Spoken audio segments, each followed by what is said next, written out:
The time has come for action. The time has come to believe or don't believe.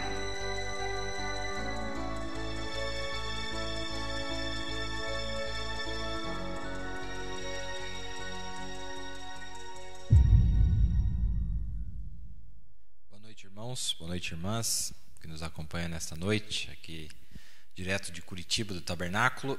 Estamos mais uma vez de volta.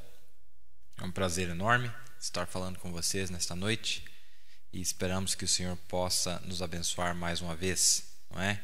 Que seja uma noite especial, porque nós estamos vivendo numa hora muito especial, num momento especial, muito aguardado por todos os santos, não só os que estão vivos, mas também aqueles que estão do outro lado, já se foram, eles aguardam por esta hora que nós estamos nos aproximando aqui e que estamos vendo com muitos sinais, evidências que Deus tem nos mostrado no céu, na terra, no mar, no mundo político, no mundo religioso. Nós temos visto por todos os lados os sinais e não há dúvida nenhuma de que nós chegamos ao final da estrada, não é? Isso nos dá um grande temor em nossos corações, porque nós sabemos que nós precisamos estar preparados para esta hora. O próprio Jesus fala desta hora, mostrando através das suas palavras que esse era o momento em que nós deveríamos ter chegado ao final de nossa preparação, não é? Nós falaremos um pouquinho disso nesta noite. Tem alguns assuntos que eu gostaria de retocar e eu quero mostrar para vocês algumas coisas que nós já temos falado, e se Deus nos ajudar, nós seremos tremendamente abençoados, não é? Bem, a primeira coisa, meu tema nesta noite é sobre o trono branco, o trono de juízo, né? Mas nós já vamos entrar nesse tema em um pouquinho de tempo, porque tenho tentado entrar ali, já faz algum tempo, mas não tenho talvez conseguido. Mas nesta noite, se Deus quiser, nós vamos falar um pouquinho sobre isso aí.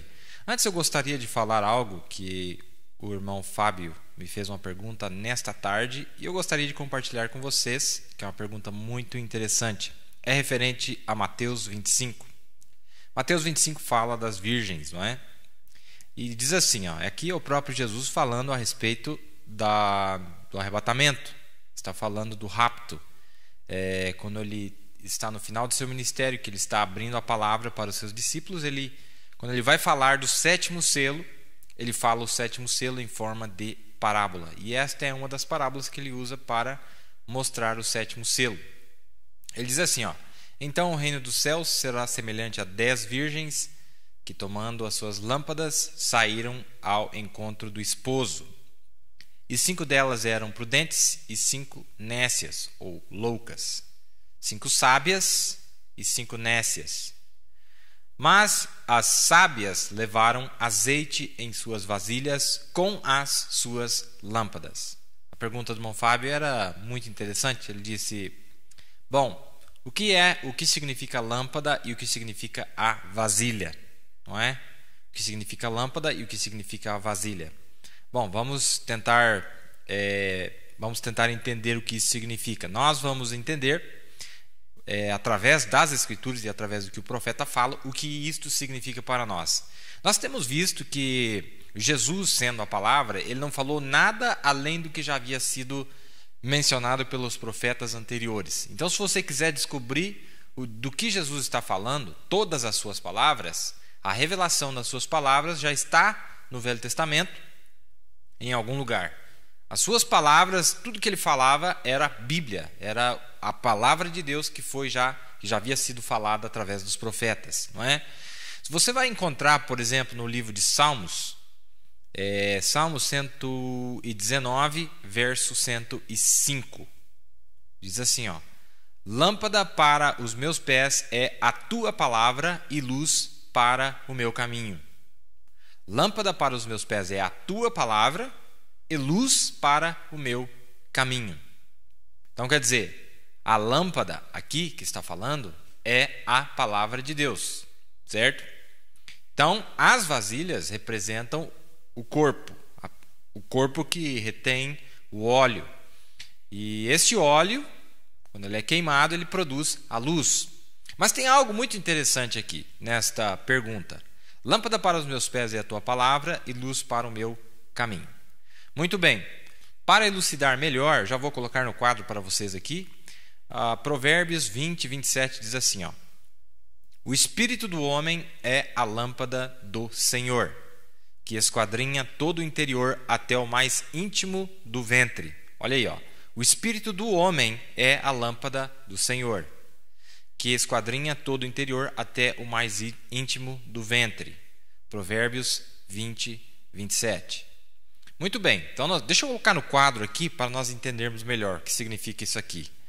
nós temos a vasilha, nós temos a lâmpada e nós temos o óleo, não é? Bom, o que a vasilha significa?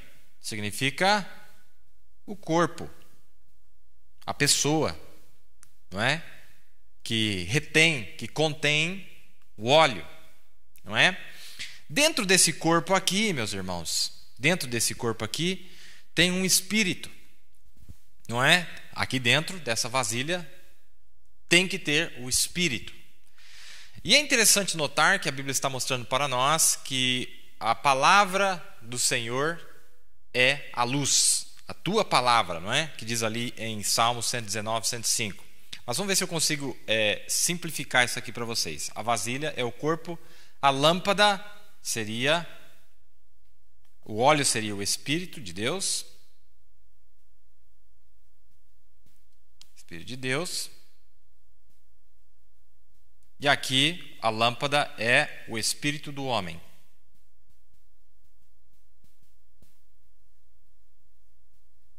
Conforme as escrituras que nós lemos, certo? O Espírito do homem, o Espírito de Deus e o corpo. Bom, nós sabemos que dentro desse corpo já tem o Espírito do homem. Cada pessoa tem um Espírito de homem lá dentro, não é? Dentro do corpo. Mas nós vamos perceber que algumas delas tinham as suas vasilhas cheias do Espírito de Deus. E o profeta fala algo muito interessante para nós aqui. Eu já vou ler para vocês citações do profeta a respeito disso, mas eu quero que vocês captem aqui. A lâmpada representa o Espírito do homem. O óleo representa o Espírito de Deus. E a vasilha representa o corpo. Quando Provérbios aqui, Salomão está dizendo, ele diz aqui, ó, lâmpada para os meus pés é a tua palavra e luz para o meu caminho. A tua palavra, não a minha, certo? E também, aliás, isso aqui é em Salmos 119, 105. Mas em Provérbios ele diz assim, ó, o Espírito do homem é a lâmpada do Senhor, que esquadrinha todo o interior até o mais íntimo do ventre. Agora, quando ele está dizendo isso aqui, ele não poderia estar falando que o Espírito do homem apenas pode ser a lâmpada do Senhor, mas quando o homem tem o Espírito de Deus. Veja como Paulo explica isso aqui de uma maneira melhor no livro de Coríntios. Deixa eu achar para vocês aqui. Exatamente, 1 Coríntios 2, 1 Coríntios 2, ele diz assim, ó, Paulo está falando do Espírito do homem e do Espírito de Deus, a diferença entre os dois. 1 Coríntios 2, muito bem. Verso 10. Mas Deus, no verso 9, mas como está escrito, as coisas que o olho não viu e o ouvido não ouviu, não subiram ao coração do homem, são as que Deus preparou para os que o amam. Ele está falando da palavra revelada. Mas Deus nos revelou pelo seu Espírito, porque o Espírito, com letra maiúscula, penetra todas as coisas, ainda as profundezas de Deus. Porque qual dos homens sabe as coisas do homem, senão o Espírito do homem que nele está? Está vendo como Paulo agora está colocando uma coisa de um lado e a outra do outro lado? O homem que tem espírito de homem, ele entende das coisas de homem. O que ele está falando? O batismo do Espírito Santo. O profeta diz claramente para nós que as virgens nécias não têm o batismo do Espírito Santo. Mas elas têm uma coisa, elas têm o Espírito do homem, elas têm esse Espírito aqui, ó, limpo. Não é interessante isso?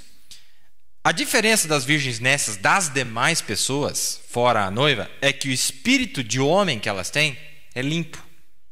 E quem é que fez essa obra da santificação? Uma medida desse espírito aqui. Porque aqui vai dizer que acabou o óleo. Então elas tiveram algo, elas tiveram um pouquinho, mas não o suficiente para levá-las até o fim. Então nós vamos entender, irmãos, tem um processo para que Deus possa entrar no espírito do homem. Veja, Deus vem no espírito do homem. Ele opera através do espírito do homem, e nós vamos entender isso quando os 7 espíritos de Deus aparecem em Apocalipse 5. Quando o profeta revela para nós os 7 espíritos de Deus, ele diz: olha, esses 7 espíritos de Deus atuaram no homem. Paulo, Irineu, Martim, Columba, Lutero, John Wesley, Elias, certo? O espírito de Deus atuou no espírito do homem, sendo a lâmpada, a luz para aquele dia.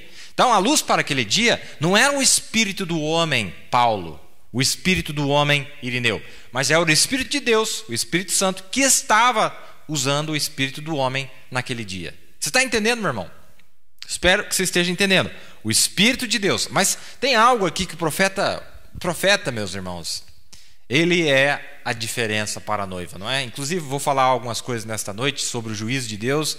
Eu mencionei no culto passado, se vocês tiveram a oportunidade de ouvir. Se não tiveram, foi muito bom. Eu achei muito bom, onde algumas coisas que Deus traz para nós, essa palavra é infinita.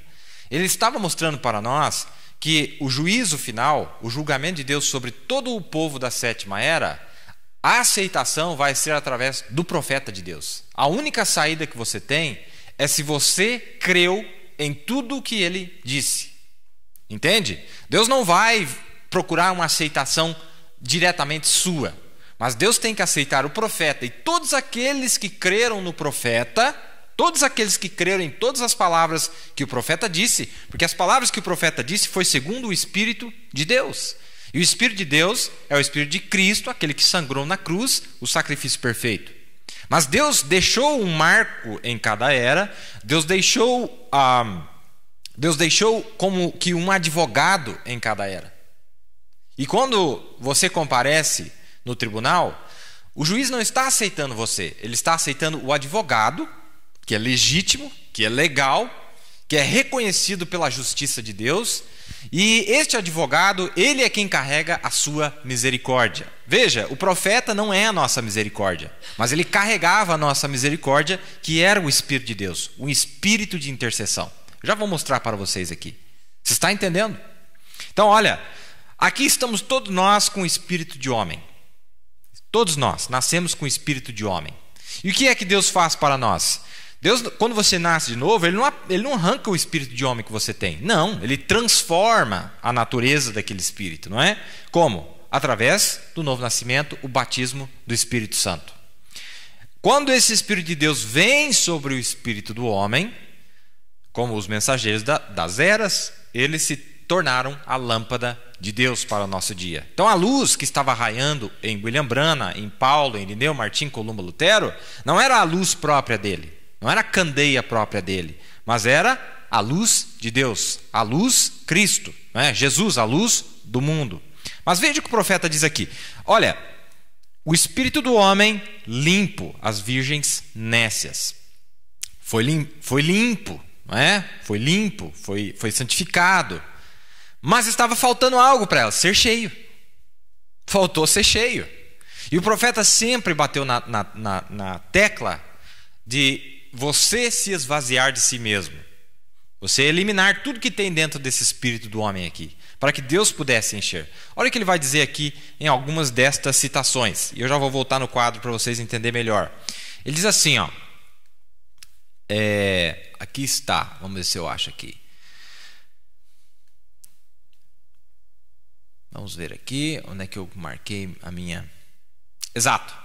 Mensagem... A ida secreta da igreja. A repentina e secreta ida da igreja, do dia 12 de outubro de 1958. Quantos de vocês talvez conhecem ou leram sobre as virgens? Algumas eram sábias e algumas eram nécias. Virgem significa pureza. Todas elas eram boas pessoas. Todas elas eram virgens, santificadas.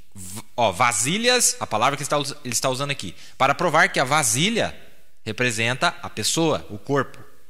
Vasilhas santificadas de Deus. Todas elas eram vasilhas santificadas de Deus. Então o que as vasilhas representam? Elas mesmas. Certo? Elas mesmas. Mas aquelas que tinham óleo em suas lâmpadas entraram, e as outras foram deixadas. Elas eram todas virgens, cada uma delas, pessoas que você não podia colocar um dedo nelas, ou nada de errado. Todas elas creram na vinda do Senhor, e elas estavam prontas para encontrá-lo, mas algumas deixaram o seu óleo acabar. Algumas, as 5 nécias, deixaram o óleo acabar. Não deixe que esse seja o seu caso. Mantenha o óleo na tua lâmpada. O óleo é o Espírito, com letra maiúscula aqui. O Espírito Santo, diz o profeta. Nunca deixe ele drenar de você. Quando você sentir que o teu amor está morrendo, a tua sinceridade a Cristo e a causa está se indo rapidamente vá a Ele, que tem a fonte do óleo, e compre para você mesmo um reenchimento do Espírito Santo. Que coisa, né? Isso aqui está na mensagem A Repentina e Secreta Ida da Igreja. Mas tem mais algo que ele diz aqui, só para provar que as vasilhas representam elas mesmas. Depois, as 10 virgens e os 144 mil judeus, ele fala também sobre isso, mas não é esse que eu estou procurando. Aqui está, talvez. Deixa eu ver aqui, eu tenho várias citações que eu peguei e eu quero mostrar para vocês. Aqui, ó. Lembre-se, assim como foi, isso aqui está na mensagem perfeita força através de perfeita fraqueza. Que coisa esquisita, né? Parágrafo 356. Lembre-se, assim como foi nos dias de Noé, assim será na vinda do Filho do Homem. 8 almas foram salvas. Nos dias de Elias, houveram 7.000 apenas que tinham. Só 7.000. Apenas pense onde que nós estamos vivendo agora. Quando João chegou em cena, a pequena igreja estava certamente na minoria. Mas haviam vasos vazios para que se derramasse óleo neles. Aleluia! Deus, que nós possamos nos esvaziarmos. Esvazia-te, diz o profeta. Fique fraco. Olha que coisa esquisita, irmão. Fique fraco. Fique fraco. Negue tua própria habilidade. Vocês que estão no rádio, ou vocês que ouvirem estas fitas, de onde quer que vocês vierem, esvaziem-se. Coloquem a si mesmos diante do altar de Deus como um sacrifício e deixe que o anjo desça com a brasa de fogo e enche esse vaso com o poder do Deus Todo-Poderoso, e é Ele quem vai te fazer forte. Ele vai te dar graça para permanecer.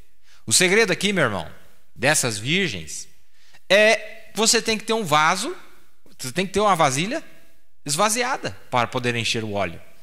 O problema com as pessoas hoje é que elas chegam diante de Deus cheias, não tem mais como colocar mais nada. Porque a mesma vasilha que tinha o outro material, ou como diz ali, porque a Bíblia diz que elas limparam suas lâmpadas, que elas prepararam, a palavra original é limpar. Então toda a sujeira que estava dentro da lâmpada, tomando o lugar do óleo, porque se você não limpar, a sujeira vai crescendo dentro da lâmpada e vai tomando o lugar do óleo. Então, se você não tirar a sujeira, não cabe óleo lá dentro, não é? E estas mulheres, as 5 nécias, elas chegaram a limpar as suas lâmpadas, mas não encheram. Elas estavam com suas vasilhas esvaziadas, com as suas vasilhas vazias, mas não encheram de óleo. Então tem vários casos, irmão. Você pode estar vindo na igreja e o óleo está sendo derramado, mas não tem mais lugar para entrar dentro de você. Ou pode ser que existem casos que elas estão vazias, mas elas não se encheram, não encontraram a fonte, como disse o profeta. A fonte é a palavra de Deus, o óleo é o Espírito Santo, o Espírito Santo é a palavra de Deus. Que coisa, né? Então o profeta diz para nós o que é o vaso. O vaso é você. O vaso tem que estar limpo, o vaso tem que estar vaziado do mundo para que Deus possa encher você. O óleo é o Espírito Santo, não é? E a lâmpada é a palavra de Deus, é o Espírito de Deus que enche você até transbordar. É a hora que nós estamos vivendo agora. Esvaziar-nos para poder encher-nos. Muito interessante isso aqui, essa pergunta que o irmão fez aqui, e eu quis compartilhar. Olha o que Paulo diz. Diz assim, olha, porque qual dos homens sabe as coisas do homem, senão o espírito do homem que nele está? Não é? Assim também ninguém sabe as coisas de Deus, senão o Espírito de Deus. Como é que nós vamos entender a palavra de Deus sem ter o Espírito de Deus? E deixa eu dizer algo mais. Tudo isso que nós apresentamos aqui, que os ministros ao redor da terra estão apresentando, a abertura da palavra, os segredos, os mistérios de Deus sendo trazidos, ele só é proveitoso para aqueles que têm um novo nascimento. Não é triste uma coisa dessa? A palavra de Deus revelada só tem efeito para quem nasceu de novo. Ela só funciona para quem nasceu de novo. Para quem não nasceu de novo, ela não tem serventia, ela não tem efeito sobre a pessoa. Entendeu? Então, o mais importante para nós é o novo nascimento, irmãos. Pode ver que o desespero dessas mulheres, quando elas descobriram que elas não tinham o novo nascimento. Que coisa desesperadora, que elas perceberam, que elas pensaram que elas tinham, mas chegou um ponto que elas viram que elas não tinham o novo nascimento. Irmão, o desespero dessa hora, a certificação que nós temos que ter nesta hora é o novo nascimento. É a vida de Cristo em nós. É o mais valioso, não é? Porque veja, o óleo está vindo, o óleo está sendo derramado, irmão. Esta é a era do óleo, irmãos. Se você olhar em Zacarias 4, quando fala das duas testemunhas, você viu o que diz em Zacarias 4? Eu sempre amei essa escritura porque ela aponta para o ministério entre os gentios do dia final. Porque o que a sétima trombeta é para os judeus, o sétimo selo é para os gentios. E olha o que diz em Zacarias 4 a respeito do óleo. Eu li para vocês um tempo atrás aqui, e eu gostaria de falar mais uma vez. Olha aqui no finalzinho. Quando ele pergunta, ele diz, quem são,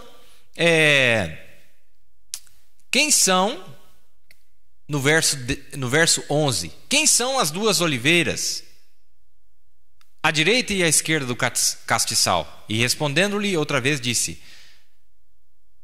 que são aqueles dois ramos de oliveira que estão junto aos dois tubos de ouro e que vertem de si azeite dourado, azeite de ouro no original aqui, azeite de ouro, deidade, meu irmão. Então não está falando do espírito de homem, não é o espírito de Moisés, homem, entendeu? Não é o espírito de Elias, homem, que eles estavam emanando. Está falando que era dourado, era de ouro. E nós sabemos que o ouro fala de Cristo, não é? É o próprio Deus, a deidade.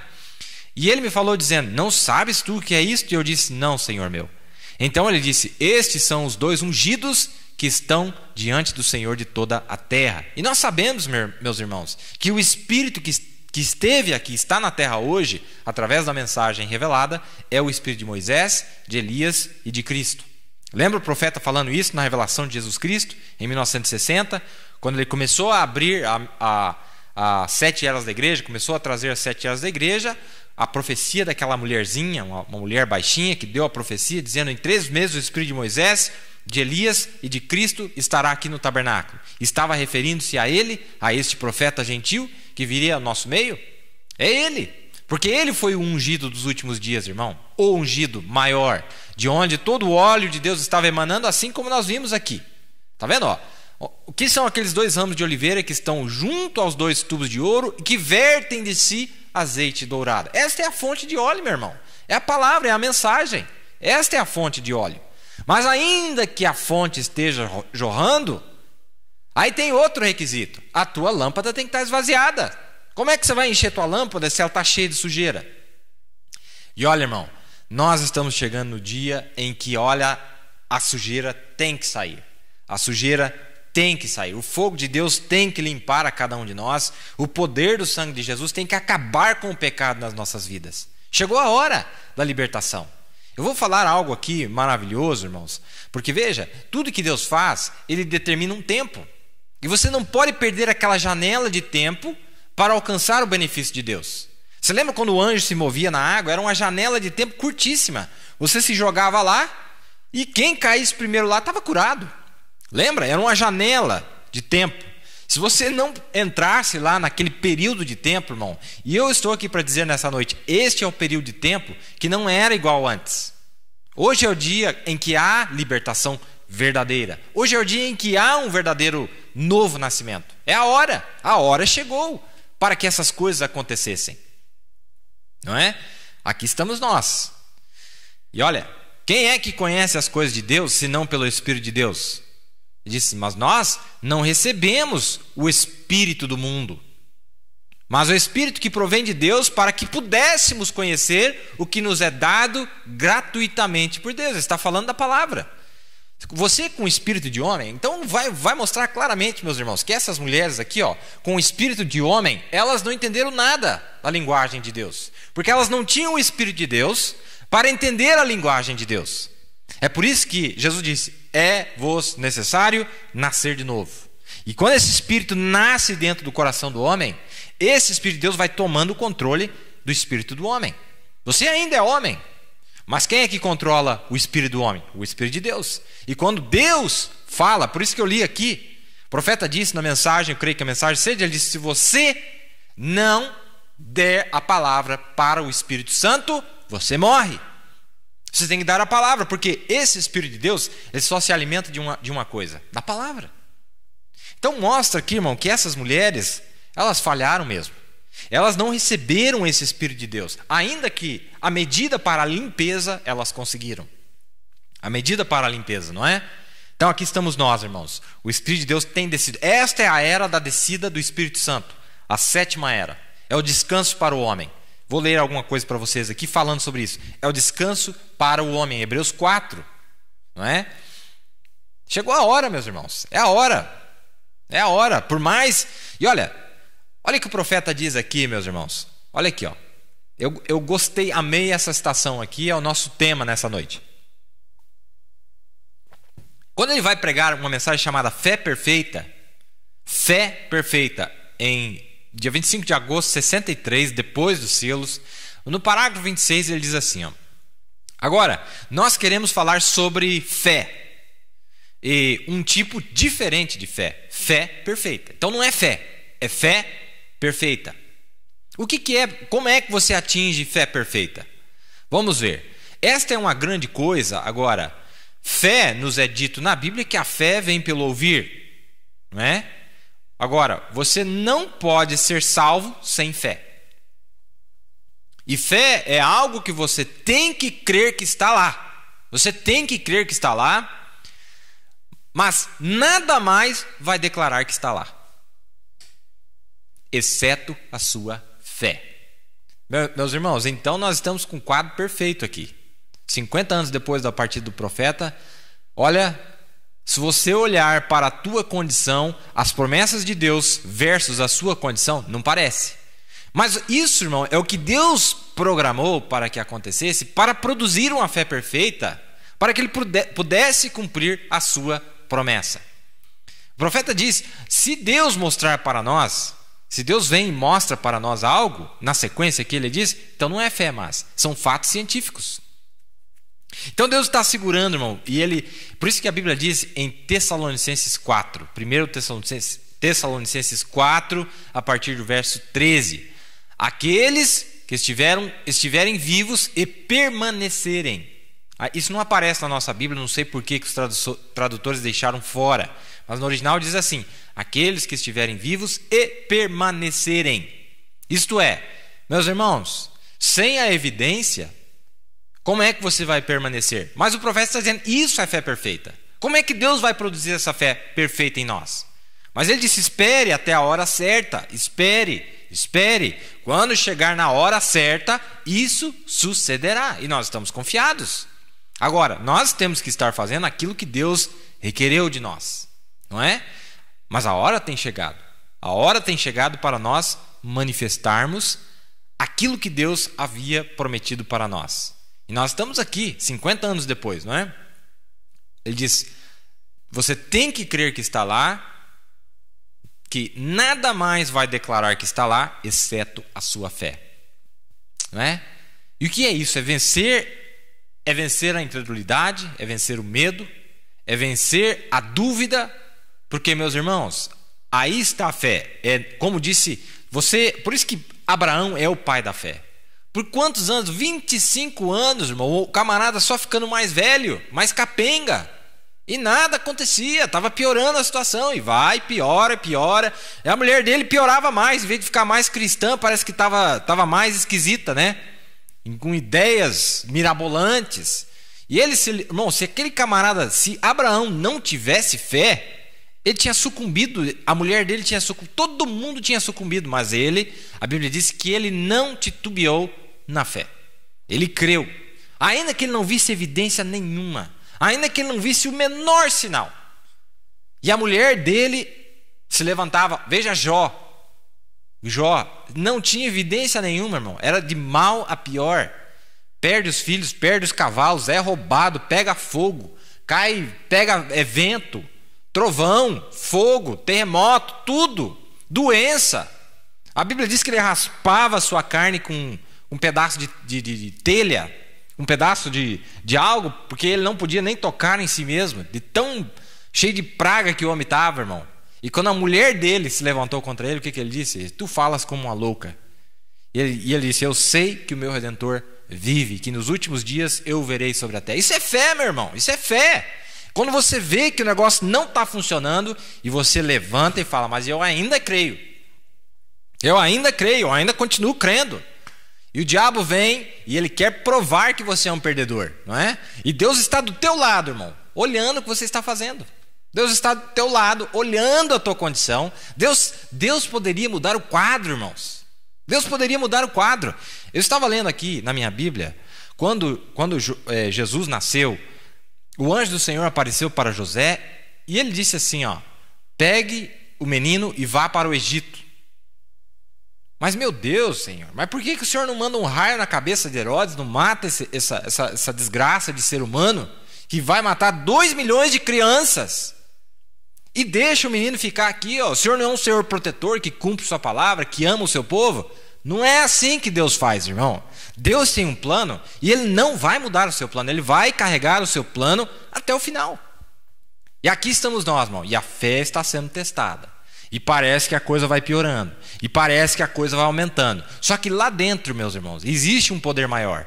Não interessa a condição. Olha Jonas na barriga do peixe. Fé. Fé. E ele olhou para um lado que ele achava que ficava o templo. E ele orou. Não é? E ele disse, são todas vaidades. Tudo isso que o diabo estava falando para ele era mentira. Ele disse, são vaidades. Tudo isso é enganação. Tudo isso é ilusão. Teus sintomas. Como eu disse aqui, o profeta disse, eu não sou salvo por sintoma. Eu não sou cristão porque eu penso que eu sou cristão. Eu não sou cristão, irmão, porque eu estou vivendo uma vida que eu acho que é a vida certa ou a vida errada. Eu sou cristão pelo sacrifício na cruz, pelo que Jesus fez por mim, pelo sacrifício perfeito, como eu li para vocês em Hebreus 10, no culto passado. Um sacrifício que já foi aceito por Cristo. Não precisa provar mais nada. Deus não precisa de outro sacrifício, irmão. Sabia? Paulo disse assim, de uma vez por todas, ele eliminou o pecado, não precisa de outro sacrifício. Acabou, ele não precisa de outro cordeiro, outro. Não, acabou, aquele lá já foi aceito. Então o que eu tenho que fazer? Mostrar, apresentar um sacrifício que já foi aceito. Isso é inteligência, não é? E o profeta, olha o que ele vai dizer para nós aqui, meus irmãos. Qual que é meu assunto nesta noite? Eu estou falando que nós estamos no trono branco hoje. Meu Deus, irmão, mas eu estou no trono branco hoje? Pois é, mas acontece que Deus abriu uma janela curta aqui na 7ª era para quem quiser chegar no trono branco, mas com misericórdia, com graça. Lá no trono branco é o mesmo trono que está aqui, é o mesmo tribunal. O trono branco, irmão, em termos atuais, é tribunal, o tribunal branco. O trono branco, o tribunal de Deus, onde ele se assenta e ele julga. Esse tribunal de Deus que desceu até nós nesses últimos dias, o trono de Deus desceu até nós, e nós vimos, foi provado até pela foto, irmãos. A foto provou que o trono de Deus estava na terra. Aquela foto em que, se os irmãos estiverem lá em cima, pode até mostrar onde está o profeta de Deus, e ele está rodeado das 4 criaturas viventes, está emanando 7 raios daquele trono, que representa a vida de Cristo indo, saindo. Ali está o trono de Deus, irmão. A mesma visão de Ezequiel, o trono de Deus. A mesma visão de Daniel e a mesma visão de João. O trono de Deus na terra. E olha o que ele vai dizer aqui, ó, na mensagem. Eu fico muito vislumbrado, irmão, porque isso aqui decepa a cabeça de Satanás. Isso aqui decepa a língua de Satanás. Corta, torra, joga no fogo e acabou, não tem conversa. Aqui não sou eu não tô... Irmão, se eu tentar me apresentar diante desse trono branco aqui, eu tô perdido. Não vai sobrar nada, eu não tenho nem condição de me apresentar. Mas o que eu estou fazendo, irmão? Eu estou constantemente apontando para um sacrifício perfeito. E você tem que fazer o mesmo. Olha o que o profeta diz aqui para nós.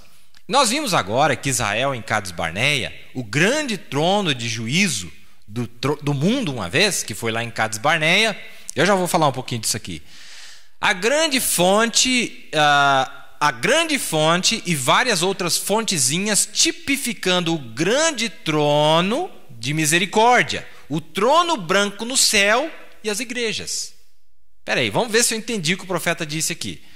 Que lá em Cades Barneia foi o trono de Deus, onde Deus julgou o povo, a incredulidade do povo, e eles não entraram na terra prometida e ficaram mais 40 anos.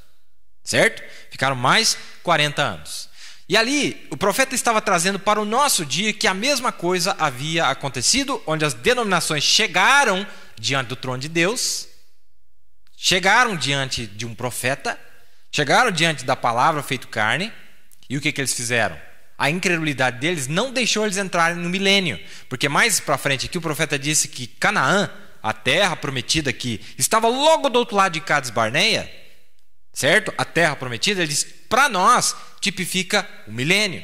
Então, irmãos, o milênio já era para ter acontecido. Já era para nós estarmos no milênio. Mas as denominações, o grupo denominacional, chega até o trono de Deus para ver se eles iam aceitar ou não a graça de Deus.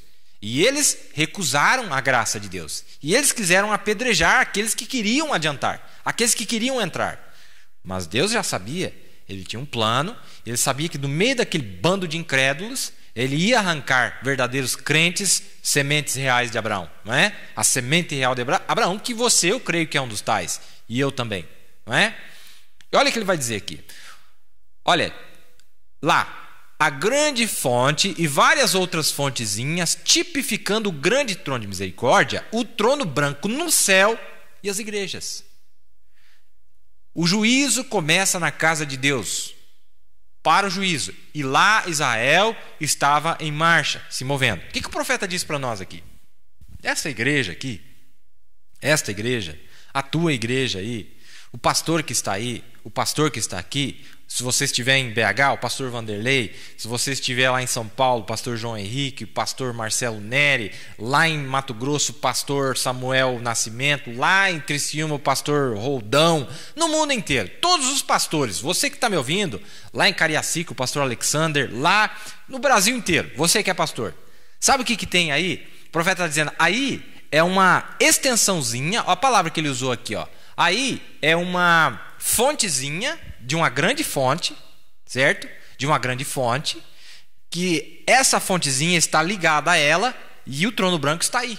E o trono branco está aqui. E o trono branco está no sul, está no norte, está no leste, está no oeste, está nos 4 cantos da terra.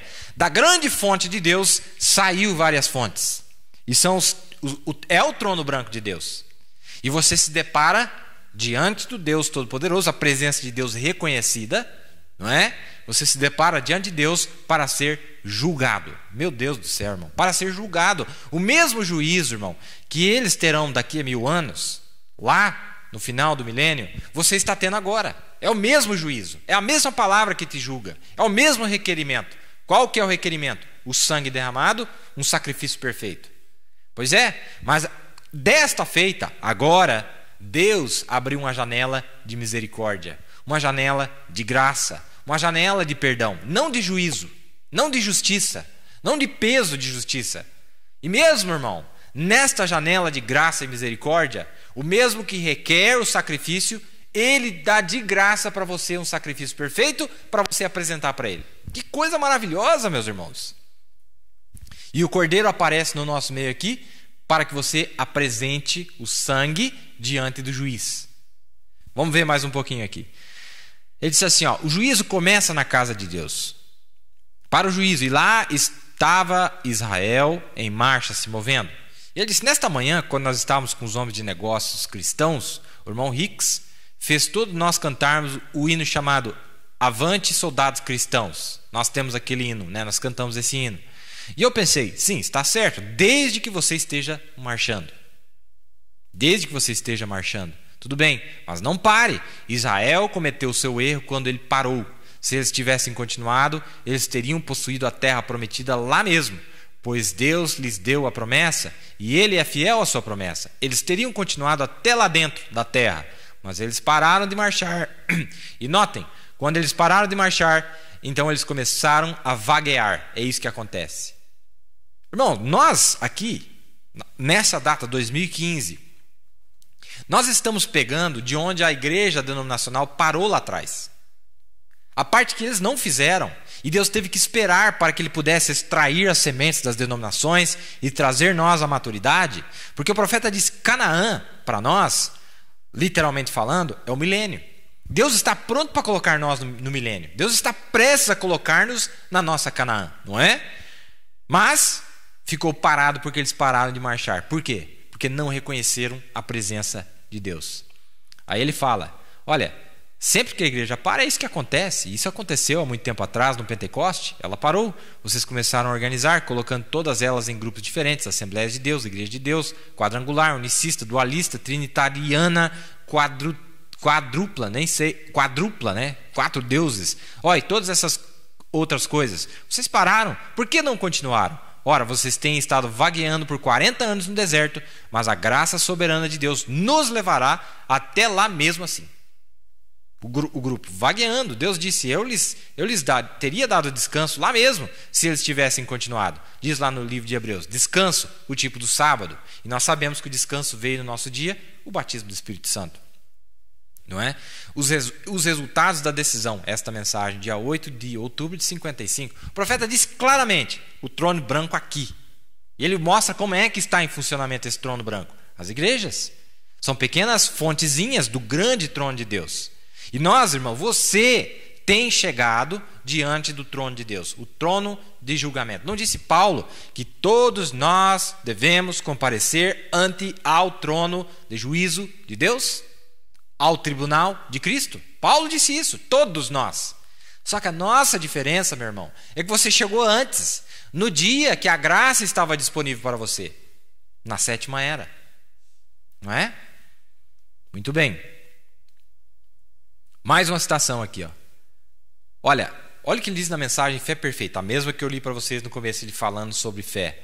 Eu sou o teu irmão, no parágrafo 189. Eu sou o teu irmão, me parando como teu irmão, um intercessor, tentando o meu melhor para te segurar diante de Deus.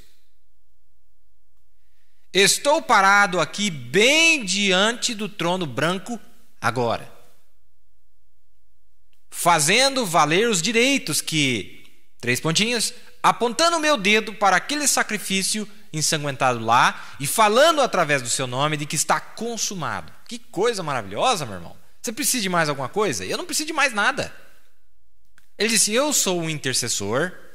Ah, meu irmão, olha, você lembra que no dia da expiação apenas o sumo sacerdote entrava lá?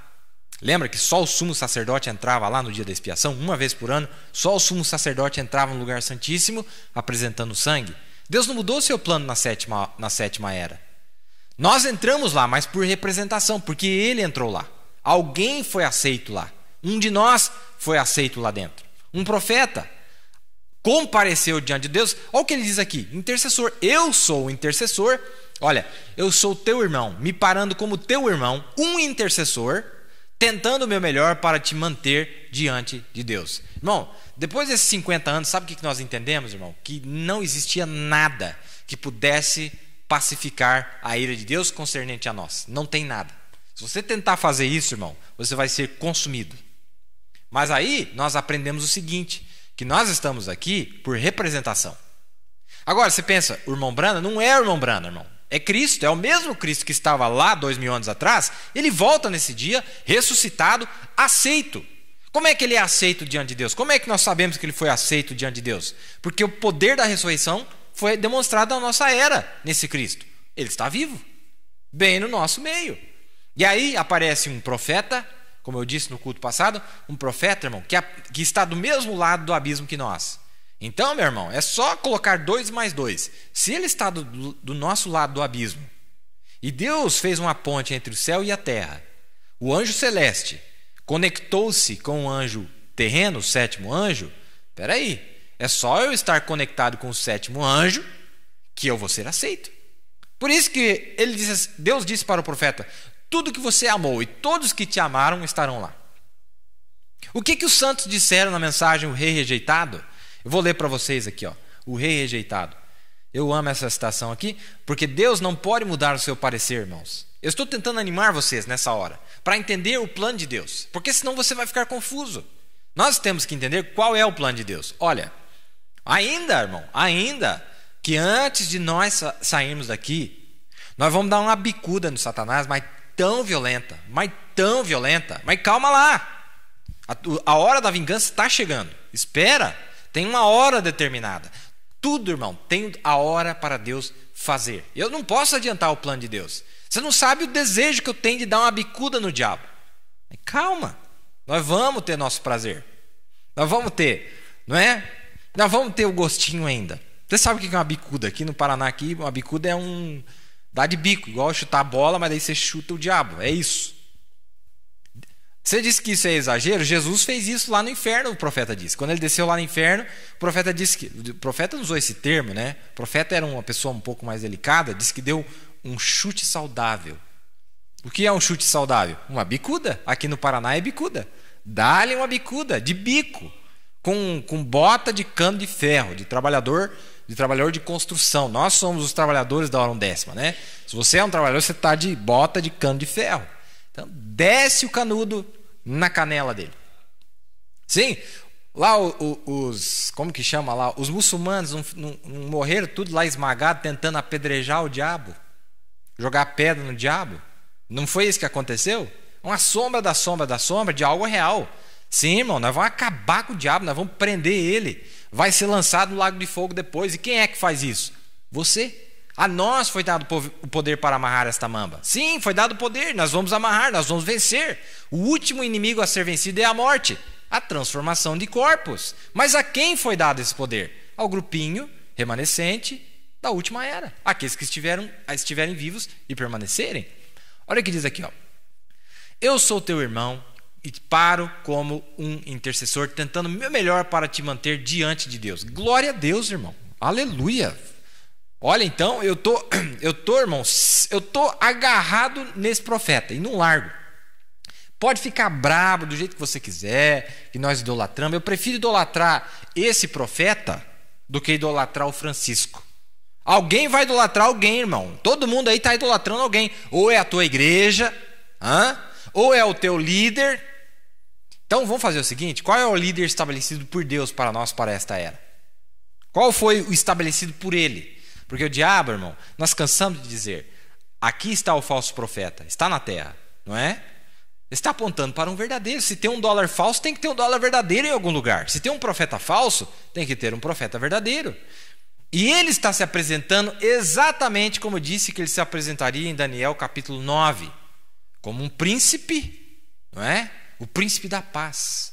Você viu que texto maravilhoso que ele apregoou nas Nações Unidas, para que não houvesse mais armas nucleares. Paz, meu irmão. Mas, irmão, quem pode decidir paz ou guerra é só um: é o nosso Senhor. Lembra quando ele disse assim para Lúcifer: o Senhor te repreenda? E na hora ele enfiou o rabo bem grande que ele tem no meio das pernas dele e foi embora. Não é? É isso. Ele pode parar. Aqui na terra, o profeta disse: se ele quiser, ele para uma guerra. Se ele quiser, ele começa uma guerra. Pois é, mas ainda assim, ele tem que ir lá pedir permissão para o chefe. E aí, eu posso começar uma guerrinha lá na Síria? Posso? Não é bem do jeito que o povo pensa. Ele tem que pedir permissão tudo que ele faz. Sim, irmão, está no controle de Deus. Está nas mãos de Deus. Vamos tirar as armas nucleares. Não, irmão, paz é só na hora que Deus quiser paz. E esse mundo não vai ter paz daqui até o final. É só desgraça, violência, matança. Espere, mas quer dizer, espere para sair daqui, né, irmão? Não vai esperar para ver, não, deixa aí para trás. Não fui feito para ficar aqui nesse período aí, nessa última metade da semana, né? Mais um pouquinho aqui, ó. Mais um pouquinho. Eu sou teu irmão, parado como um intercessor. Vamos ver se isso aqui está certo. Uma mensagem de fé perfeita. Agora na mensagem o rei rejeitado. Quando ele chegou lá na sexta dimensão, eu dei uma olhada ao redor e pensei, eu não estou entendendo. E eu disse, onde está Jesus? Eu quero ver ele. Muito. O profeta disse, eu quero ver ele muito.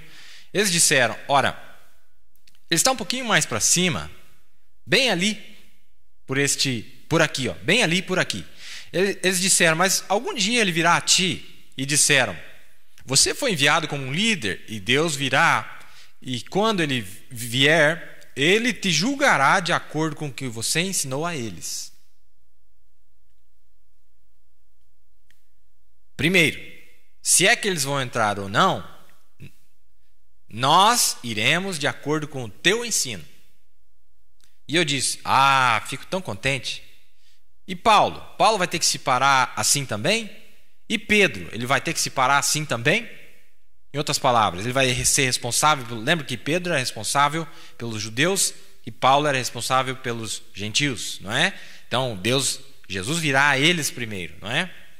Eles disseram, ou eu disse, então eu preguei cada palavra que eles pregaram, eu nunca me desviei dela, de um lado para outro. Onde eles batizaram o nome de Jesus Cristo, eu também batizei. Onde eles ensinaram o batismo do Espírito Santo, eu também batizei. O que quer que seja que eles ensinaram, eu ensinei também.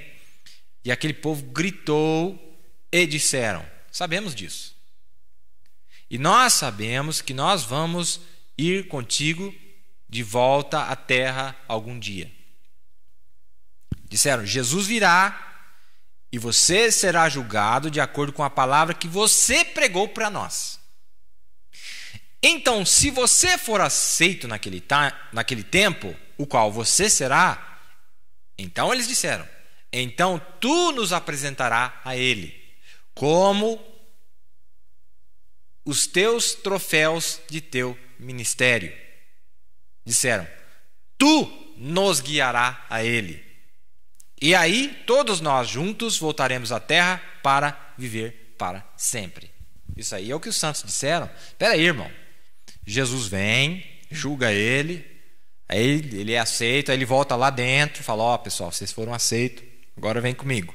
E quando nós chegar lá, o profeta, o mensageiro da era, nos apresenta como os troféus do seu ministério. Graças a Deus, irmão. Você não tem noção das toneladas de peso que tira das costas de cada um de nós. Não é nossa responsabilidade. Ele disse, diga o que eu disse e eu serei responsável por vocês naquele dia. Diga apenas o que eu disse. E aqui estamos nós, irmão, confiados em uma obra aceita. Como eu sei que a obra é aceita? Sinais, maravilhas, ressurreição, curas, demônio pulando para tudo quanto é lado. Não é?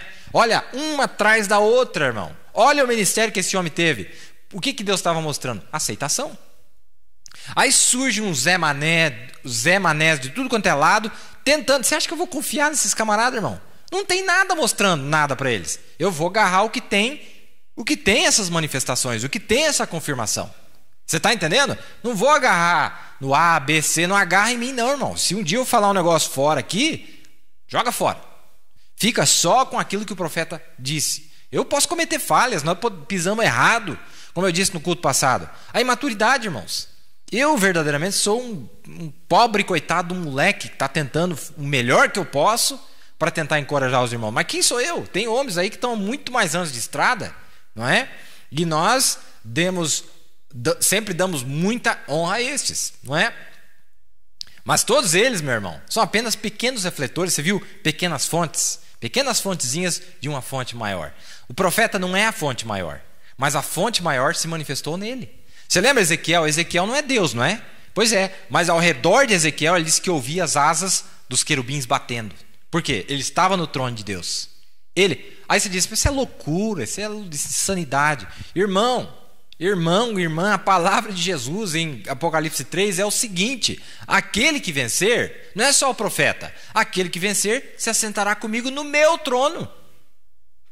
Se você acha que é absurdo que o profeta... E você então? Se você não crê que o profeta chegou lá com milhares de comprovações, vindicações científicas, fotográficas, matemáticas, todo tipo de... Deus comprovou na terra, no céu, no mar, não é? Na natureza, irmão. Está lá o rosto do profeta desenhado numa pedra. Está lá as 7 montanhas mostrando o ministério dele. Onde você olhar, você vai ver o profeta, irmão. Onde você olha, você vê o profeta, não é? Bom, se você não crê que esse aí foi aceito, então eu duvido que você tem fé que você crê que você vai se assentar no trono de Deus. Porque olha, não aconteceu nada comigo, irmão. Nunca vi uma coluna de fogo na minha cabeça, nunca vi um anjo, nunca vi nada disso. Só que, meu irmão, eu não estou confiado em algo que vai acontecer comigo. Eu estou confiado em algo que já aconteceu, algo que Deus já provou. E ali, o que Deus está mostrando para nós é o Cristo ressurreto. Não é o William Branham, irmãos. Mas só que é o seguinte: ele comprovou o canal por onde ele estava passando. E isso ele comprovou. Eu vou mostrar onde eu estou passando, onde a palavra estará passando. Não é? Que hora maravilhosa é essa que nós estamos vivendo, hein, irmãos? Muito maravilhosa. Então, olha o que diz aqui em Apocalipse 20, verso 4. Diz assim, ó: E vi tronos, e assentaram-se sobre eles, e foi-lhes dado o poder de julgar. E vi as almas daqueles que foram degolados pelo testemunho de Jesus e pela palavra de Deus, e que não adoraram a besta nem a sua imagem, e não receberam um sinal em suas testas, nem as suas mãos, e viveram e reinaram com Cristo durante 1000 anos. Muito bem. Nós vemos que essa escritura aqui, essas almas que aparecem aqui, são as almas, as teofanias dos santos do Novo Testamento, a todos aqueles que esperam. E o termo aqui é usado almas, como nós já discorremos nas lições passadas. Mas veja: e vi tronos, e assentaram-se sobre eles, e foi-lhes dado o poder de julgar.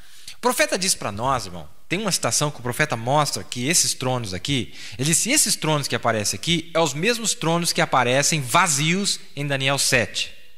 É os mesmos tronos que aparecem vazios, certo? Bom, se é os mesmos tronos que aparecem lá, aí ele diz assim: só que Daniel viu eles vazios e João viu eles ocupados. Quando você vai para Apocalipse 4 e Apocalipse 5, você vê quem é que está sentado sobre esses tronos. Você vai ver que quem se assenta sobre esses tronos são os 12 patriarcas e os 12 apóstolos. Você viu ele falando aqui sobre Pedro e Paulo? Lembra? Ele perguntou de Pedro, perguntou de Paulo. Pedro é o primeiro apóstolo de acordo com Mateus 10. E Paulo é o último apóstolo de acordo com as palavras de Paulo. Entendeu? Entendeu? Pedro é o primeiro apóstolo e Paulo é o último apóstolo. Pedro é número 1 e Paulo é número 12. Bom, lá na era de Paulo, na era de Pedro, ele é responsável.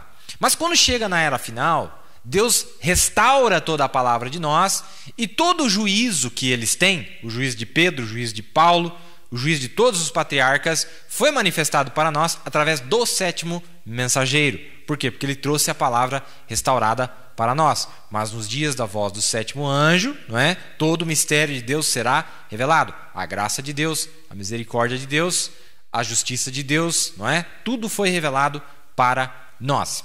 E eu mostrei em umas lições passadas aqui que depois desses 24 tronos que estavam ao redor do trono principal, depois tinha mais 7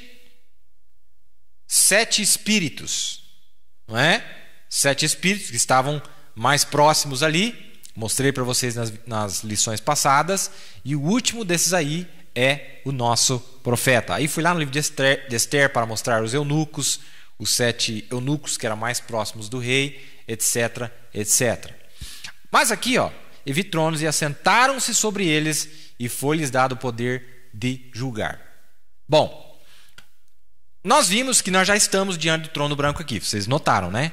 Aí o profeta fala numa mensagem, me falha a memória, já li para vocês aqui, sobre o trono branco, depois dos 1000 anos. Ele diz o seguinte: que todos os pecadores, todos que forem julgados, terão que passar pelas portas dos patriarcas e dos apóstolos.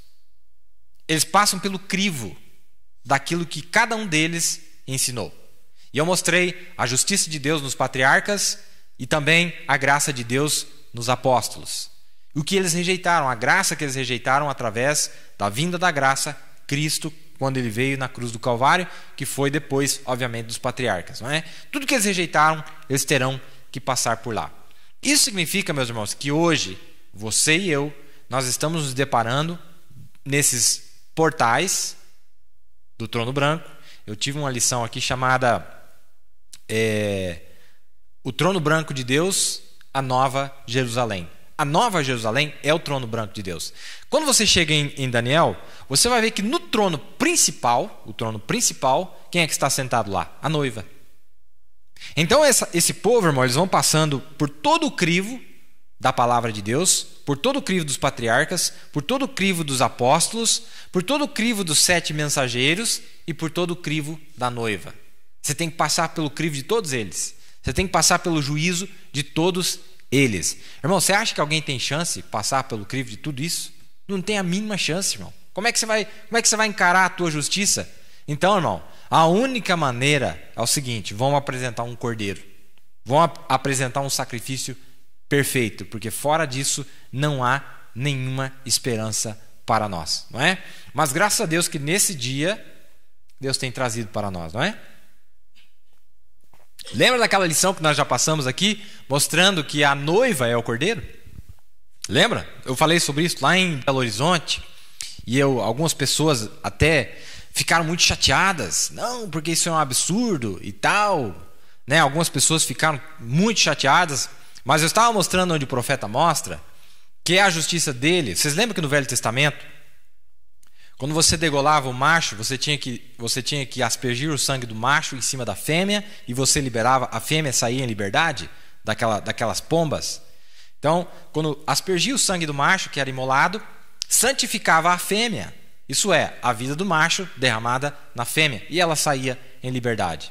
E aí nós vimos aqui, que no livro de Apocalipse, capítulo 5, esse povo do tempo final, esses que têm as 4 unções perfeitas, toda a palavra de Deus manifestada, quando isso acontece, irmãos, e esta é a hora disso acontecer, onde toda a unção da palavra de Deus tem que estar manifestada em seu povo, quando você olha para eles, o que você vê? Cordeiro. É um cordeiro de novo, um cordeiro que tem 7 chifres, 7 pontas. E o profeta fala na mensagem A Brecha, parágrafo 236, que aquele cordeiro é Cristo e a sua noiva. Está entendendo? Cristo e a sua noiva. Está na terra hoje. Por isso que ele disse que o trono está na noiva, ou a misericórdia está na noiva. Nós temos a misericórdia. Por quê? Porque nós temos a palavra, irmãos. Nós temos a vida de Cristo em nós. Ele é a misericórdia, não nós. Entendeu? Não era Paulo que tinha misericórdia, era Cristo em Paulo. Não era Pedro que tinha misericórdia, era Cristo em Pedro. E assim sucessivamente, não é? Mas aqui estamos nós, como o Cordeiro de Deus na terra. Se você, nos programas passados eu tenho falado sobre a marca da besta e como é que isso acontece. E há algo muito peculiar, que os Estados Unidos da América também é representado por um cordeiro. Você viu lá? Apocalipse 13, como um cordeiro com 2 chifres, uma nação. E o profeta chama a nossa atenção disso aí, mostrando que a América, uma nação cristã, que tinha os princípios cristãos, era representado por um cordeiro. Só que era um cordeiro de 2 chifres, não é? Mas este cordeiro, esta nação que aparece, que foi tirada das nações, nós somos a nação, irmão, que foi tirada das nações. Nós somos a igreja que foi tirada das denominações. Quando Deus tira esse povo de todas essas nações, de todas essas denominações, ele forma uma nação para si. Essa nação é a nação cordeiro de 7 chifres, que está na terra hoje. Somos nós, não é? Que coisa maravilhosa, hein?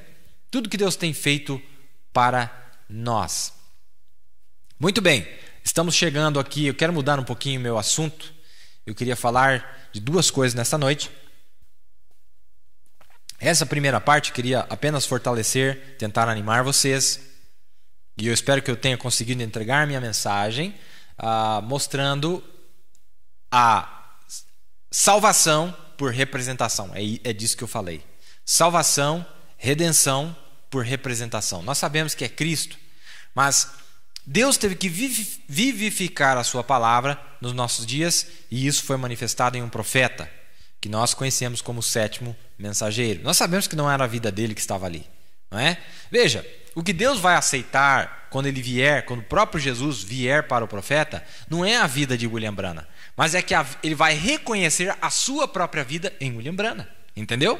Jesus vai reconhecer que o seu próprio espírito, a sua própria vida, está nele. Leia lá em Apocalipse 5, você vai entender que vai voltar no começo da nossa lição, os 7 espíritos de Deus. Aí o profeta explica para nós, não são 7 espíritos distintos, mas é um espírito manifestado de maneira sétupla. Mas onde foi manifestado?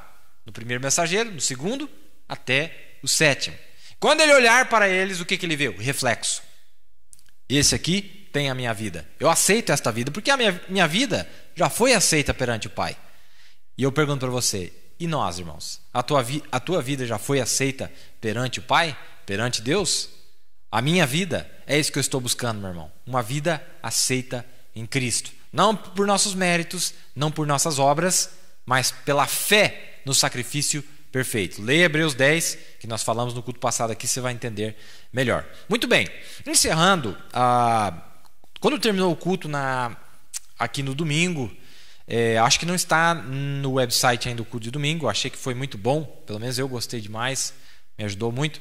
Eu estava falando sobre Apocalipse 13, e a irmã Sueli Maia me chamou a atenção, algo que eu não enfatizei. Eu gostaria de compartilhar com vocês, assim como o Fábio fez a pergunta, eu compartilhei com vocês, que eu achei muito interessante. Ela disse o seguinte, olha, realmente, porque a Bíblia diz aqui em Apocalipse 13, que diz assim, ó, quem é que dá poder para a imagem? A pergunta para você, meu irmão, quem é que dá poder para a imagem da besta? Quem é? É aquele cordeirinho que falava como o dragão. Quem é esse personagem? É os Estados Unidos da América, tá certo? É ele. Vamos ler ali? Quem é que dá poder? Verso 15, Apocalipse 13, 15. E foi-lhe dado, está falando dos Estados Unidos da América, está falando daquele verso 11 ali, e vi subir da terra outra besta, que tinha 2 chifres semelhantes aos de um cordeiro e falava como dragão. Está falando dos Estados Unidos, certo? E foi-lhe concedido, a quem? Aos Estados Unidos, que desse vida à imagem da besta. Opa! Então os Estados Unidos e a imagem da besta não é a mesma coisa. Foi o que eu tentei chamar a atenção de vocês aqui. Os Estados Unidos é quem dá a vida à imagem da besta. A imagem da besta é o Conselho Mundial de Igrejas. Mas quem é que dá a vida para esse Conselho Mundial de Igrejas? Vem de onde?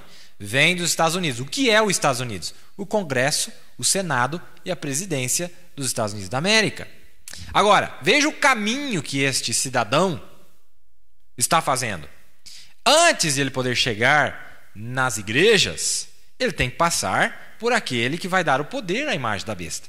É por isso que é muito importante essa viagem que ele fez e esta palestra maravilhosa que ele deu para o Congresso e o Senado americano. Por quê? Porque ele sabe que o único que pode dar vida à imagem da besta são eles. Ele tem que convencer eles primeiro para que eles possam fazer a obra na imagem. Não é? Você entendeu, né? E eu quis enfatizar isso para vocês nesta noite. Então, quem é que dá o poder para a imagem da besta? Pergunta na nossa lição. Os Estados Unidos da América. Os Estados Unidos da América. É eles quem dão o poder para a imagem. E eu mostrei os 4 personagens. Eu amo, eu tô ansioso para voltar. Eu dei uma palestra em Brasilândia, algum tempo atrás, sobre Apocalipse, Daniel 7 e Daniel 8. Que coisa maravilhosa, irmãos. Eu provo para vocês, através das Escrituras, que as visões de 33 são as mesmas visões que Daniel teve. É a mesma visão. Você viu que João teve a mesma visão que Daniel? E que Daniel teve a mesma visão que Ezequiel? O profeta não disse isso para nós e a Bíblia não mostra isso para nós? Pois é, eu estou mostrando para você que a visão que Daniel teve, e ele queria entender, e o anjo disse assim, sela as palavras, que é para muitos dias, não é para você. O profeta teve a mesma visão.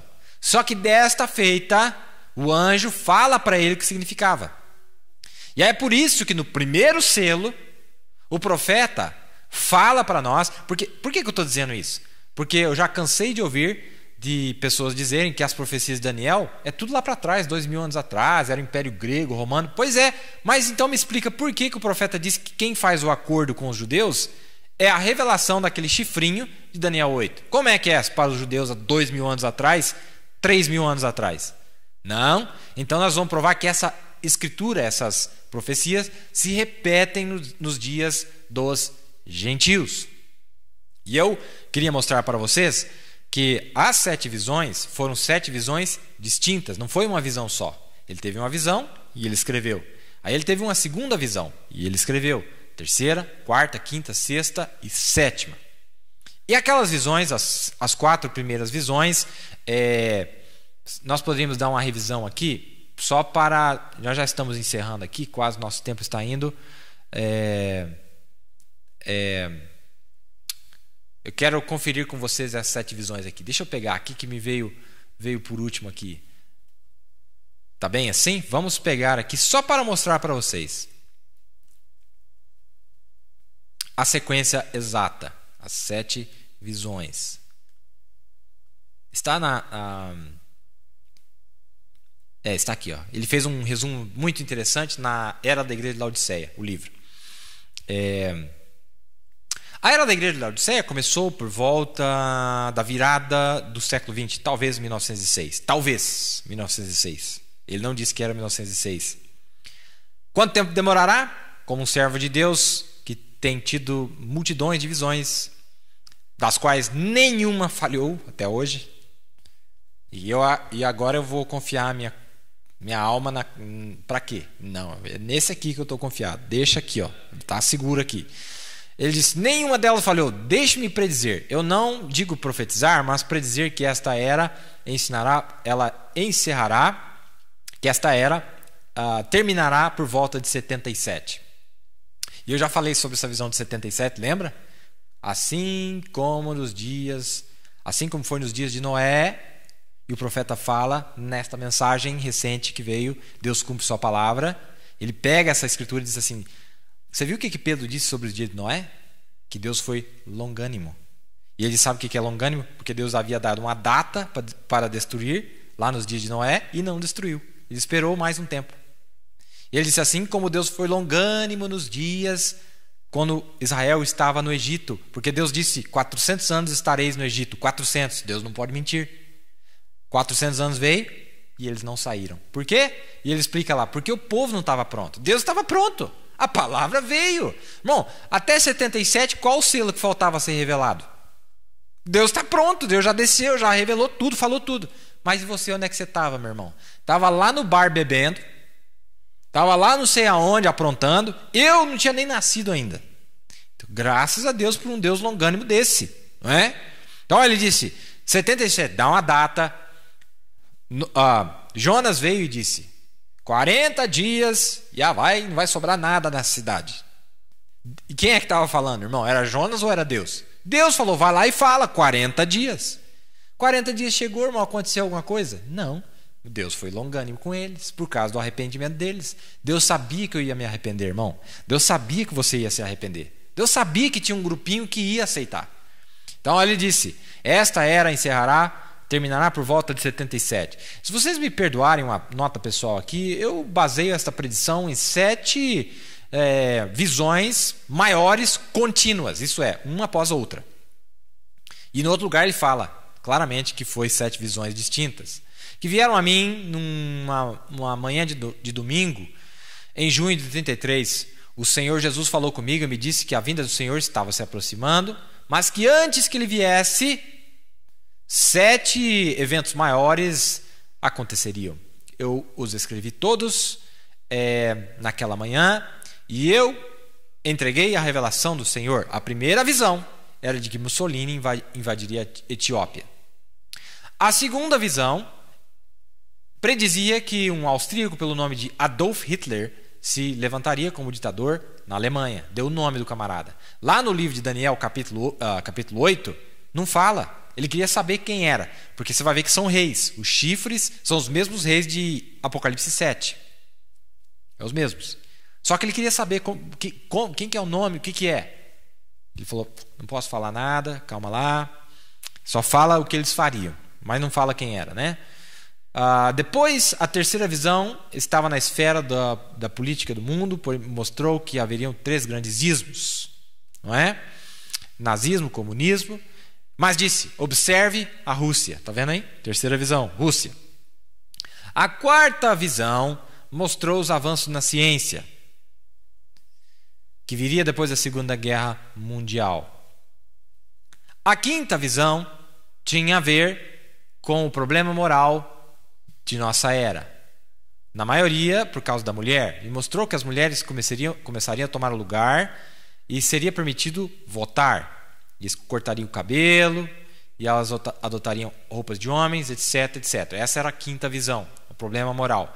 E na sexta visão, eu vi levantar-se na América uma mulher cruel, mas muito linda, muito bonita, que mantinha o povo em seu completo poder.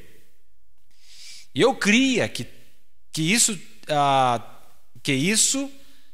fosse o levantar da Igreja Católica Romana, ainda que eu sabia que isso possivelmente poderia ser a visão de alguma mulher se levantando com grande poder na América devido ao voto popular através das mulheres.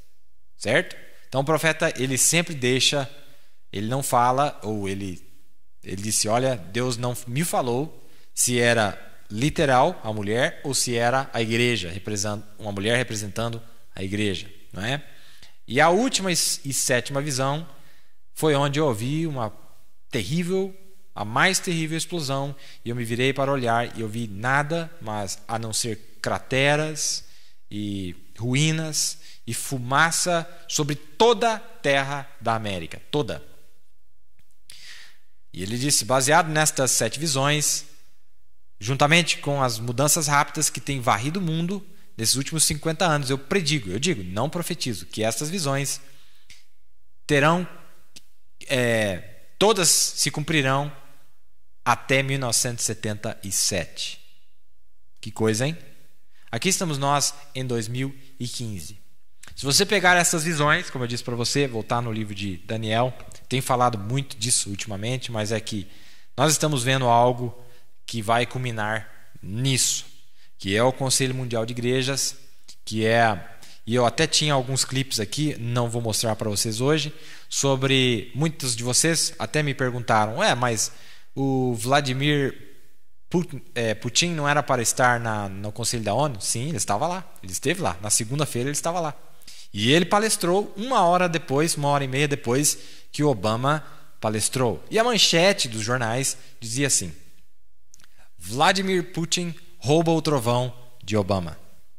Quer dizer, está envergonhando esse presidente americano, que isso aí não passa de um fantoche, esse Barack Obama. Faz tudo o que a igreja está mandando ele fazer, não é? É ele que está obedecendo tudo. E as pessoas dizem que ele é um muçulmano. Ele não é muçulmano coisa nenhuma, é o maior católico que eu já vi na América, pelo menos na minha opinião. O maior presidente católico que eu já vi na América é ele. Por quê? Irmão, não é o que você diz, é o espírito que você tem. Ele abriu a Casa Branca, no gramado da Casa Branca, ele abriu o Senado, abriu o Congresso. Mas que muçulmano que é esse? Eu acho que está disfarçado esse camarada aí. E o mundo, e as manchetes jogando para disfarçar, não é?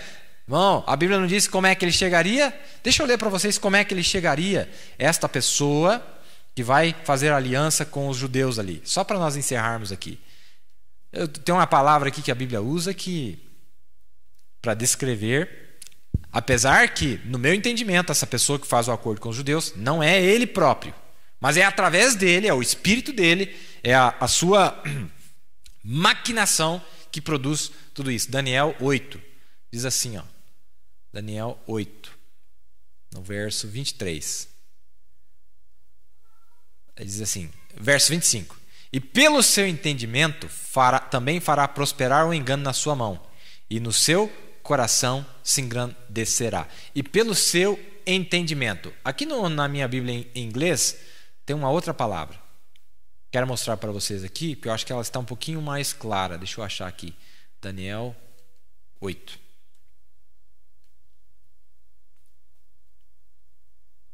E através da sua política, policy, que quer dizer a sua política, o seu projeto, não é? Ele vai fazer com que o trabalho prospere na sua mão. O seu próprio trabalho prospere na sua mão. É como diz aqui em Daniel 8, na Bíblia em inglês. E ele se magnificará em seu coração. E através da paz destruirá muitos. E ele se parará contra o príncipe dos príncipes, mas ele será quebrado sem mão. Aquela pedra cortada sem mão, porque ele é o último lá, né, da imagem. Não tem problema, vai passar, não é? Isso aí vai acontecer. Então nós estamos vendo todos esses eventos acontecerem, nós estamos vendo a hora que nós temos chegado, mas a preocupação maior, por isso que eu comecei o programa hoje falando sobre o batismo do Espírito Santo. Você lembra que as virgens se desesperaram quando elas perceberam que elas não tinham o batismo do Espírito Santo. Eu disse para vocês, irmão, a palavra ela só tem efeito se você tiver o batismo do Espírito Santo. A palavra é o Espírito Santo. Mas veja, ela tem que nascer dentro de você, o Espírito Santo tem que estar dentro de você para se alimentar da palavra de Deus. Por isso, a hora de desespero tem chegado. Se você não está certo de Deus, se você precisa arrumar sua vida, se você precisa estar bem com Deus, faça agora, custe o que custar. Irmãos, o que é passar vergonha hoje, agora, do que passar vergonha na tribulação? Vamos acertar nossas vidas agora, vamos deixar tudo o que nós temos que acertar agora. Como dizia aquele homem de cor, ele disse, eu não quero ter problema para atravessar o rio, não é? E eu também não quero ter problema para atravessar o rio. Mas graças a Deus, que Deus tem nos sustenido até aqui, Deus tem nos sustentado, aliás, né? Até aqui, tem nos trazido até esta distância e Ele nos levará até o final. Outra coisa que vale a pena mencionar, enquanto eu estou me preparando para nós lermos os nomes aqui, é o seguinte. Este ano, esta reunião que teve nas Nações Unidas foi a 70ª. Fala alguma coisa para você? 70ª reunião. E agora, muitas pessoas ignoram e dizem, não, olha, você não pode fazer, você não pode... Eu vou falar algo para vocês. Babilônia, lá no Velho Testamento, Jeremias, quando ele profetizou sobre a Babilônia, ele disse, Deus entregou todas as nações para a Babilônia por 70 anos. E depois de 70 anos, Deus visitará a Babilônia para vingar tudo que a Babilônia fez. E deixa eu mostrar algo para vocês, irmão. Em 1945, 70 anos atrás, foi criadas as Nações Unidas. Mas quem é que controla as Nações Unidas, irmão? Na estatura do varão perfeito, o profeta mostra para nós, quem é que controla? Babilônia. Ah, confusão só, é Babilônia. Um mente do lado de cá, o outro mente do lado de cá e ninguém se entende, não é? Mas quem é que é o dono? Quem é que estava para mostrar? Quem é que estava palestrando lá? Quem é que foi dar todas as honrarias para palestrar na 70ª palestra? Porque desde 45 tem uma reunião anual e todos eles se encontram lá. Todo encontro, todo ano tem um encontro, que é por volta desse mês de setembro, se eu não me engano. E é em Nova York, no quartel-general das Nações Unidas. Mas este é o 70º. Faz 70 anos. Mas depois de 70 anos, por coincidência ou não, aparece um maluco que está convencendo aos outros a não obedecer mais os ditos da influência americana. Inclusive, se você ler as notícias, a retórica de Vladimir Putin foi de que as nações não devem mais seguir a liderança dos Estados Unidos, globalmente falando, mas que devem buscar uma aliança global. Do que ele está falando, irmãos? Uma aliança global, isto é, um acordo global. E ele diz, para lutar contra o terrorismo que está na Síria, etc, etc, etc. Este ano foi o 70º. O que mais que o profeta disse na mensagem, por que não somos uma denominação? Ele disse o seguinte, sobre Apocalipse 17. Ele disse assim, sobre esse verso aqui, diz assim, porque Deus tem posto em seus corações, está falando do comunismo aqui, porque Deus tem posto em seus corações que cumpram o seu intento e tenham uma mesma ideia e que deem à besta o seu reino. Deem à besta o seu reino, isto é, obedecem ela até um devido tempo, até que se cumpram as palavras de Deus. Porque depois eles se viram e queimam ela. Não é? Antes aqui você vai ver que são os mesmos que... no verso 13, eles têm o mesmo intento, entregarão o seu poder e autoridade à besta, etc. Mas são os mesmos que odiarão a prostituta e colocarão desolada e nua e comerão a sua carne e a queimarão no fogo. Lembre-se que esta prostituta de Apocalipse, irmão, está se referindo ao Vaticano, mas também está se referindo à América, porque as filhas igrejas estão onde? Na América. Por isso que o profeta viu na 7ª visão um fogaréu só, fumaça para todo lado. Por quê? O que a Bíblia está dizendo aqui? Os 10 chifres que viste na besta são os que odiarão a prostituta e a colocarão desolada e nua e comerão a sua carne e a queimarão no fogo. Está vendo aí? De onde é que vem a imagem da besta? Dos Estados Unidos da América, o quartel-general de todas as igrejas, denominações do mundo. Tem problema não. Tem uns reis bem irados aí, raivosos, que nem cães, com, como que é o nome daquele negócio lá? Com raiva, né? Espumando pelo canto da boca, descontrolados. É isso que eles vão encarar, irmão. Graças a Deus, nós estamos longe dessa confusão aí, não é? Mas deixa eles vingar lá. Aí está esses 10 reis e os 70 anos. Inclusive, os 70 anos, deixa eu falar algo. Os 70 anos que falam no livro de Jeremias, se eu não me engano, no capítulo 25, que Deus daria a Babilônia para governar sobre as nações, eram os mesmos 70 anos, que é onde eu queria chegar hoje, não deu tempo. Eram os mesmos 70 anos que dava o livramento para aqueles que estavam em cativeiro. Entendeu? Os mesmos 70 anos que Babilônia teve de garra sobre as nações, sobre os povos, mas também, quando acabasse os 70 anos, também era a volta para o lar. Era a volta dos cativos para a terra de origem. Irmão, do que está falando isso?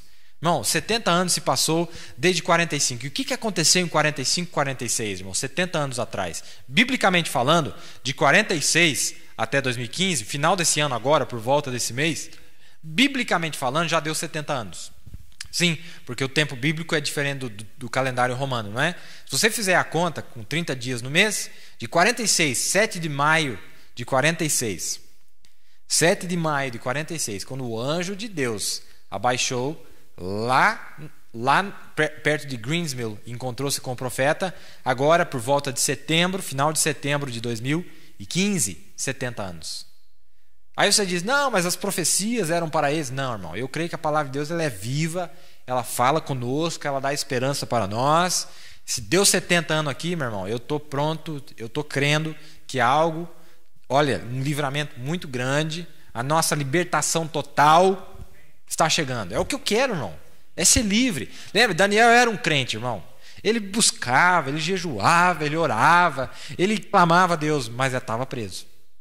Estava preso lá dentro da Babilônia, incomodava ele, era perseguição. Mas, irmão, quando ele leu sobre essa mesma profecia que nós lemos aqui, e ele entendeu pelos livros que era 70 anos, meu irmão, faz 70 anos que o anjo do Senhor apareceu para o nosso profeta lá atrás. 70 anos. Faz 70 anos que Babilônia tem uma garra forte em cima de todas as nações. Mas agora ela está perdendo a garra, ela está perdendo a força. E eu estou entendendo o seguinte, irmão. Eu estou vendo que o diabo está perdendo a garra em cima de mim também. Ele está perdendo a força em cima de nós. Estava lá dentro de Babilônia, estava preso. Mas a hora tem chegado, meu irmão. A hora tem chegado e ninguém vai arrancar isso de nós. Eu não quero saber do sintoma, irmão. Daniel devia olhar para aqueles muros da Babilônia, era grade para todo lado, irmão, prendendo ele. Grade para cá, grade para lá. Uma hora chegou um louco desvairado do capitão lá dos exércitos, falou assim, se prepara que vai morrer todo mundo. Mas o que eu fiz, gente? Nabucodonosor está bravo, ninguém conseguiu revelar o sonho dele, vai morrer. Mas para que fazer isso? Ele estava sujeito a isso. Ia orar, colocava o joelho no chão, meu irmão, querendo fazer o certo. O que tinha? Tinha os invejosos lá, tinha os demônios que estavam ao redor dele. Foram lá na orelha do chefe. E o que aconteceu? Vai para a cova dos leões. Leão, irmão, leão, grade, não é? Para todo lado invejosos, mas chegou uma hora, irmão, que caiu tudo, arrebentou tudo. E aí Daniel, no meio de todas aquelas cinzas, de todas aquelas ruínas, ele olhou, falou, olha, eu tive vários sintomas aqui dentro, viu? Sintoma de que eu era um preso mesmo, cativo mesmo. E eu ia ler uma escritura para vocês, que o profeta se refere na mensagem, o rapto falando do rapto, na mensagem o rapto, e eu nunca consegui entender, irmão, onde a Escritura dizia assim, que Jesus levou cativo o cativeiro. Eu nunca consegui entender por que a Escritura diz que Jesus levou cativo o cativeiro, mas o profeta aplica para nós o rapto, mostrando o rapto, que nós estamos num cativeiro aqui. Olha o cativeiro aqui, ó. Irmão, tem que sair dessa prisão, tem que sair desse presídio. Olha, você já imaginou você num presídio? Você está lá, você pode ser a maior dignidade do mundo, irmão. Pode ser a pessoa mais limpa, mais higiênica do mundo, a pessoa mais culta do mundo. O que você vai fazer dentro de uma cela fedida? O que você vai fazer dentro de um lugar fedido, que não te dá condições? Como é que você vai ser limpo num lugar desse? Como é que você vai? Não tem como. Mas quando te tira de lá, irmão, e te leva para fora, aí você mostra quem você é. Dentro dessa atmosfera, dentro dessa insanidade que nós estamos vendo, essa Sodoma aqui, não tem como. Por isso que você fala assim, mas Ló é quem estava lá dentro. É, irmão. Só que Abraão estava preso na carcaça velha dele. Deus teve que transformar a carcaça dele. Ele estava fora, mas ele ainda tinha uma prisão lá. A carne dele. Deus teve que tirar ele daquela prisão. Deus teve que dar uma carne nova para ele que cumprisse e trouxesse o filho prometido. Tá vendo, irmão? Então, Abraão tinha vontade, tinha desejo, orava, buscava, mas a carcaça dele não ajudava. Não tem problema não. Deus tem uma carcaça nova para dar para nós. E o segredo de uma carcaça nova é comer a carcaça fresca.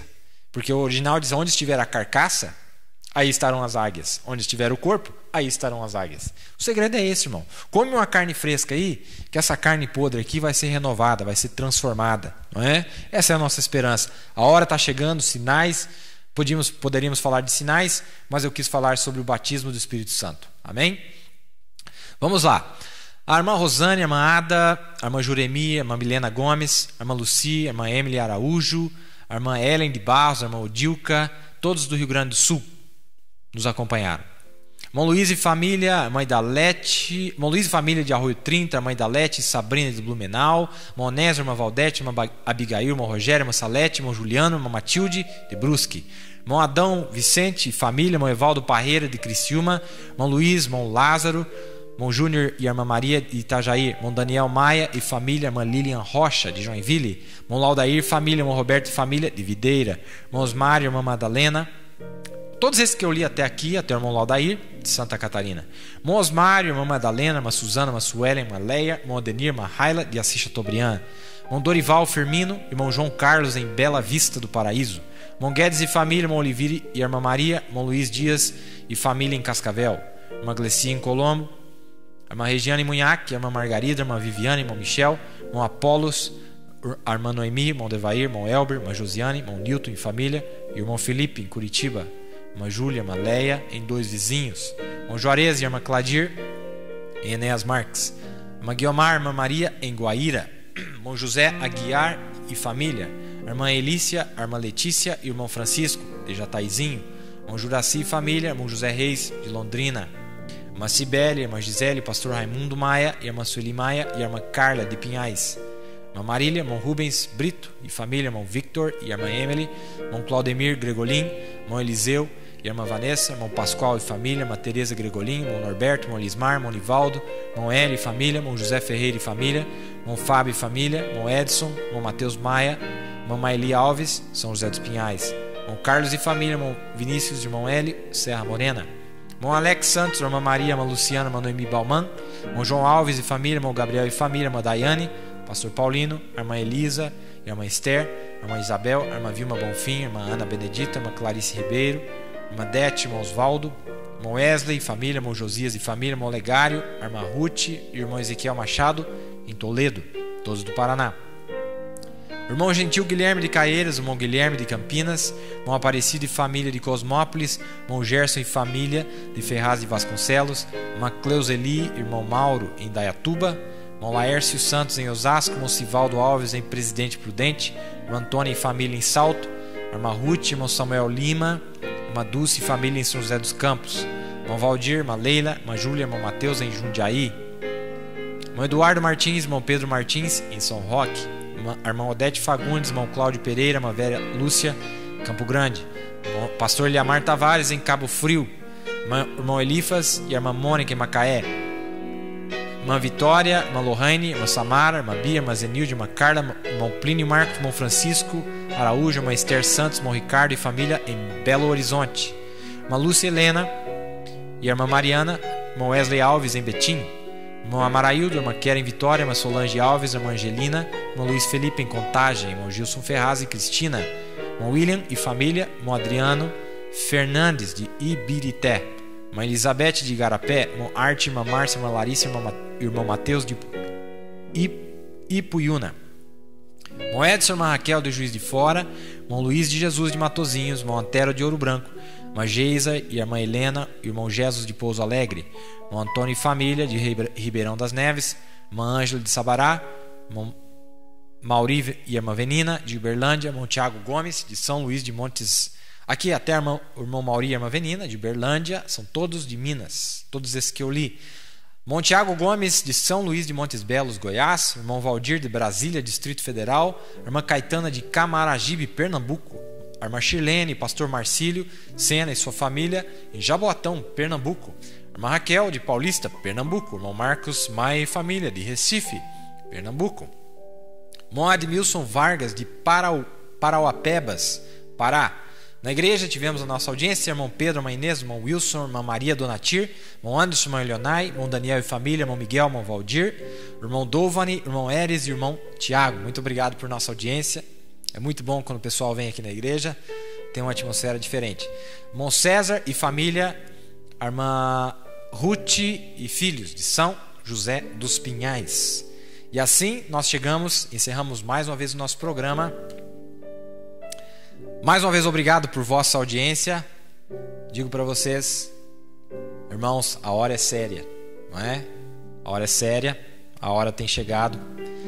Se você não chegou no lugar que você não deveria ter chegado ainda, não tem problema não. Só digo para você o seguinte: a porta ainda está aberta. Corra, não é? Eu ainda acredito que as vasilhas podem ser cheias nesses últimos dias. Corra, acelere, faça tudo que você tem que fazer. A graça ainda está na terra. Por quanto tempo? Não sei. Talvez. Não sei. Olha a velocidade que as coisas estão acontecendo, não é? Mas, irmãos, acima de todos os eventos, sinais, maravilhas, o mais importante é ter o selo de Deus, o batismo do Espírito Santo. Que nós todos possamos nos encontrar naquela manhã, cheios e batizados com o Espírito de Deus, o Espírito Santo, não é? Foi um prazer falar com vocês nesta noite mais uma vez. Obrigado pela audiência. Obrigado pela participação de vocês também. E que vocês tenham uma boa noite. Que amanhã seja um melhor culto que vocês já tiveram na igreja de vocês, nesta quarta-feira. E se vocês não tiveram, vocês acompanhem aqui. Que Deus possa abençoar você ricamente no teu lar nesta noite. Um agradecimento especial aos ministros, aqueles que têm carregado esta tocha. Muito obrigado por vossa audiência, por vossas orações. Não se esqueça de nós, tá bom? Muito obrigado mais uma vez. Meu abraço fraterno. Tenha uma boa noite com o nosso Senhor Jesus. Shalom e até a próxima.